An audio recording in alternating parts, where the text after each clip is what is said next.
President Trump travels to Europe for his first face-to-face meeting with Vladimir Putin. And there's a push in Boulder to stop people from using straws. Plus, protecting your personal voter information. I'm Ann Trujillo, and welcome to Politics Unplugged.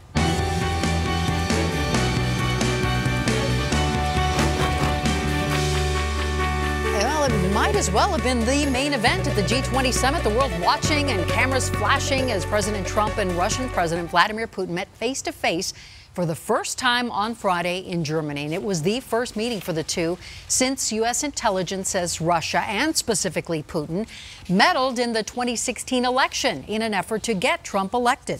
We look forward to a lot of very positive things happening for Russia, for the United States, and for everybody concerned. And it's an honor to be with you. I'm delighted to be able to meet you personally, Mr. President, and I hope, as you have said, our meeting will yield positive results. Well, there is a lot going on, of course, this summer, and here to discuss everything from the president to Colorado politics, anything else that pops up in between. We have two people involved in Colorado politics, political strategist Steve Welchert and Denver Post columnist Krista Kafer. And thank you both for coming in. And let's talk presidential politics right now. The president made his trip to Europe, and it's still very preliminary as of this taping, but all indications are the face-to-face with Vladimir Putin went well. Now, by all accounts, it was a really good meeting. It went much longer than they scheduled. We all knew it wasn't going to be a half hour. You can't get anything done in a half hour, but 2.5 hours is remarkable. And Rex Tillerson, the Secretary of State today, announced that Melania Trump walked in the room to try and break up the meeting, about an hour and a half in, and it went for another hour. Right. So that's good news. And for me as well, the other good news for the president is that he actually asked about the election issue. We're not going to get any resolution anytime soon, but it at least came up as part of the conversation. And that's important because that's an obstacle to any kind of normalization of that relationship. And the fact is that we do need a more normalized relationship with that country. That said, they are a bad actor in some areas, particularly Syria. Also, they're being an ally of Iran is an issue. We'll see. I guess Iran is now evading some of the sanctions, the creative work with their ships. I wonder if that came up. Well, I think it's also just encouraging that the issue was brought up to begin with, the whole Russian meddling, just because the president has been vague on. He was a disbeliever for a while. Right? He wasn't sure it even happened. Then he blamed it on Obama. So, I mean, I don't know how you can have both of those things happen at the same time. But the other interesting piece that came out today was, I think, or this meeting was that a ceasefire in Syria. Now, who knows how long that'll go on, but at least that's a piece of news that you can grab onto and say, okay, a ceasefire in Syria is a place for Russia and the United States to begin the conversation. And you're right. At least the conversation, at least the topic is out there, right? All right, let's talk about Cory Gardner. He's taken a lot of heat for not having public meetings or public sessions with his constituents. Is that fair?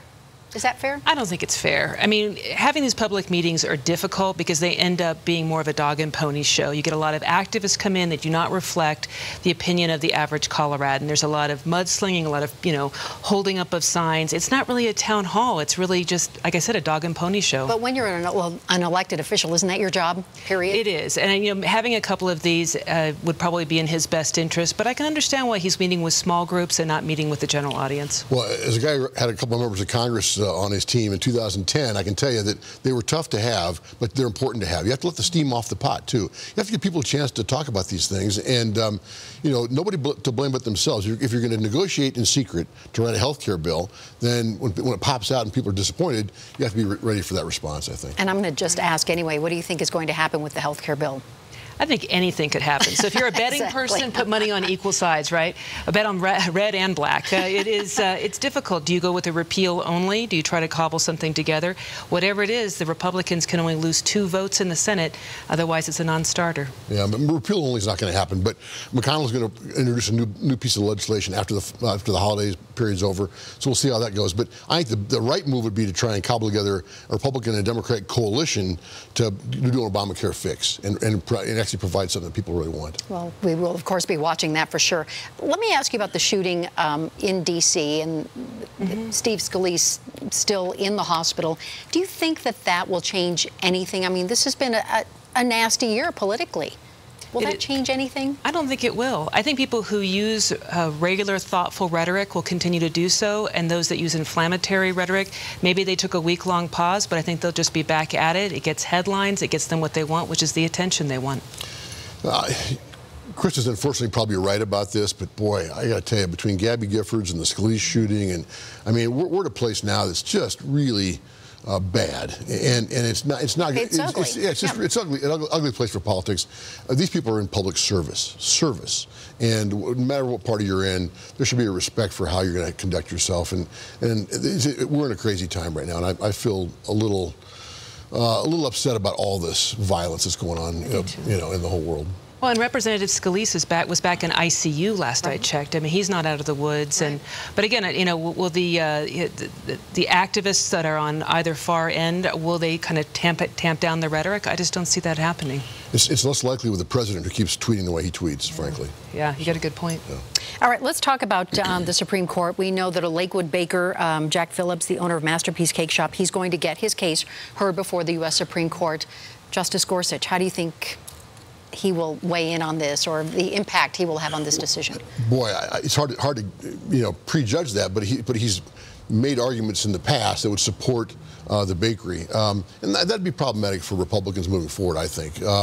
If you're under 40 in this country, certainly if you're under 30, you have gay friends, gay work colleagues, you know people in the gay community, and they don't understand why anyone would be so negative or so mean-spirited towards gay folks, and this is one of those instances. So if the court really oversteps its bounds, in my view, on how they would rule the First Amendment, that'll be a problem moving forward. I think we need a ruling of this nature, because we've got freedom of conscience and sexual freedom, and at some point you have to abrogate between those two rights. And the baker isn't doing this out of mean-spiritedness. He's got a 2,000-year-old religion that tells him, it informs his conscience, that he should not participate in things that the Bible deems as immoral.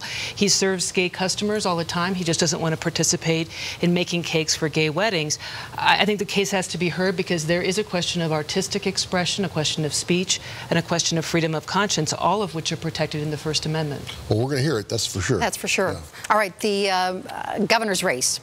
Who isn't running, right? Yeah. What's remarkable, and there's kind of two causes, I think. One is that Trump is a self-funder, became president of the United States. So all these self-funders are jumping deep into the pool to see if they can be governor of Colorado, in both parties, by the way, Republicans and Democrats. I find that a little troubling. And also, our campaign finance rules in Colorado are set up to support self-funders. If you're a rich person, it's much easier for you to run for office, because the limits now in a governor's race, $1,150 for both the primary and general combined. It takes you a long time to raise $3 or $4 or $5 million to run statewide. These guys are going to spend $5 and $10 million a piece of their own money. And so how do you compete with that if you're a regular person? It's going to be a great time for strategists like yourself and analysts like me, because there are going to be so many crazy things happening. And I don't know, what are we up to, like 3 dozen people? I've lost count. Right. I've lost count. We have less than a minute. So how do you think this will all shake out, this race for governor? Any guesses? Any predictions? Perlmutter versus Brockler. I'll vote for that. I'll take that vote. All right.